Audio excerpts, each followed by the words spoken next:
అందుకే మహానుభావుడు అంతకారుణ్యంతో అక్కడ చెయ్యరానివి ఎన్నెన్నో చేసేసినా క్షమించి ఊరుకుంటున్నాడు. ఎంత కారుణ్యం అండి!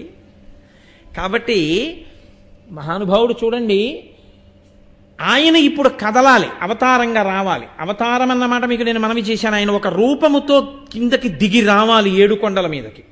ఎలా వచ్చాడు, ఆ కదలిక ఎలా సంభవించింది అంటే, కలియుగం కదా ప్రారంభమైంది. కొంతమంది వెళ్ళి బ్రహ్మగారిని అడిగారు, అయ్య బాబోయ్, కలిపురుషుడు అంతటా వ్యాపించిపోయాడు కదా, కలిపురుషుని యొక్క ప్రభావము లేని ప్రదేశం ఏదైనా ఉంటే చెప్పు, మేము అక్కడే ఉంటామన్నారు.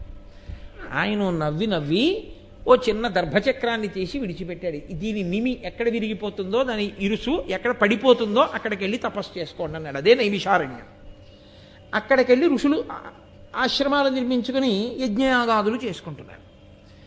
చేసుకుంటుంటే కదపాలి కదండి ఈశ్వరుణ్ణి తీసుకురావాలి అవతారంగా. కలియుగంలో లోకులు పాడైపోతున్నారు. ఎవరికి బాగా తెలుసు కలియుగ లక్షణం?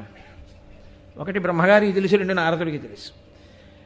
చాలా పాడైపోతున్నా, ఎవరికి మనం పాడైపోతున్నామన్న స్పృహ ఉండదు. మనం ఎంత బాగుపడిపోతున్నామో అని అనుకుంటారు. అందుకే మీరు చూడండి, లోకంలో ఒక ఆశ్చర్యకరమైన సందర్భం ఉండదు. ఇంకా మీకు కొంచెం తక్కువ ఉంటుంది. నా బోటిగాడు ఈ ఉపన్యాసాలు చెప్పినటువంటి ప్రారబ్ధానికి ఒక పెద్ద శిక్ష ఒకటి అనుభవిస్తూ ఉంటాం. తనని తాను పరిచయం చేసుకుంటాడు. ముందొచ్చి నేను ఫలానా అండి అంటాడు, అంతే. తర్వాత వచ్చేటటువంటి మాట ఏమిటో మీరు గ్రహించేయచ్చు. మీకు అలవాటు అయిపోతుంది. ఆయన ఏమంటాడో తెలుసా అండి, నేనండి ఇప్పటికీ వెంకటేశ్వర స్వామి వారికి అండి ఓ వెండి కిరీటం ఒకటి చేయించానండి. మా ఊళ్ళో రామాలయంలోనండి 2 మెట్లు కట్టించానండి. నేనండి సింహాచలం మొదలుపెట్టి వెంకటాచలం వరకు అన్ని చోట్ల కళ్యాణం చేసేసానండి. వీడు చేయకపోతే ఆయనకి కళ్యాణమే లేదన్నట్టు మాట్లాడుతుంటాడు. అసలు నిజంగా ఈశ్వరుడు నన్ను అనుగ్రహించాడు, నేను చేసిన దానితో పోలిస్తే నీ చెయ్యని విన్ని అనుకున్నవాడు అది చెప్పుకోవడానికి సిగ్గుపడతాడు. కానీ అదే పనిగా ఇంకా చెప్తూనే ఉంటారంతే. మేము అంత వాళ్ళం, మేము ఇంత వాళ్ళం, మా అంత మంచివాళ్ళు ఎక్కడున్నారు, లోకంలో ఎక్కడుంటారన్నట్టు మాట్లాడుతూ ఉంటారు.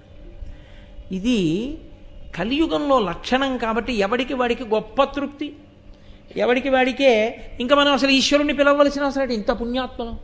కాబట్టి ఆయన ఇప్పుడు లేడు, ఎక్కడ లేడు, మనలోనే ఉన్నాడు. అసలు ఆయన ఉన్నది నా గురించే, నా వెంటే ఉంటాడు. కాబట్టి ఇంకా నాకు మళ్ళీ ఈశ్వరుని నేను పిలవడం ఏమిటి, పిలవక్కర్లేదు. కాబట్టి ఎవడు పిలవడు, ఎవడి జీవనం వాడికి తృప్తి. ఎలా? అందరూ ఆచారం వదిలేసి, ఆచారం అన్నది అందరూ వదిలేసి అందరికీ ఈశ్వరుడి మీద భక్తితో ఉన్న వాళ్ళలాగే ఉంటారు. మీరు నన్ను మన్నిస్తే ఒక్క మాట అంటారు, ఈశ్వరుడు ఉన్నాడని నమ్మినవాడు